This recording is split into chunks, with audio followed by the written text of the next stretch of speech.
बिस्मिल्लाहिर्रहमानिर्रहीम। ए रसूल, हम जब भी किसी आयत को मनसूख करते हैं या दिलों से महव कर देते हैं तो इससे बेहतर या इसकी जैसी आयत ज़रूर ले आते हैं। क्या तुम नहीं जानते कि अल्लाह हर शय पर कादिर है? क्या तुम नहीं जानते कि आसमान और ज़मीन की हुकूमत सिर्फ अल्लाह के लिए है और उसके अलावा कोई सरपरस्त है ना मददगार? ऐ लोगो, क्या तुम ये चाहते हो कि अपने रसूल से वैसा ही मुतालबा करो जैसा मूसा से किया गया था? तो याद रखो कि जिसने ईमान को कुफ्र से बदल लिया वो बदतरीन रास्ते से बहक गया है। बहुत से अहले किताब ये चाहते हैं कि तुम्हें भी ईमान के बाद काफिर बना लें।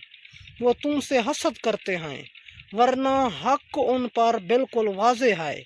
अब तुम उन्हें माफ़ कर दो और उनसे दरगुजर करो यहाँ तक कि खुदा कोई अपना हुक्म भेज दे, और अल्लाह हर शय पर कादिर है।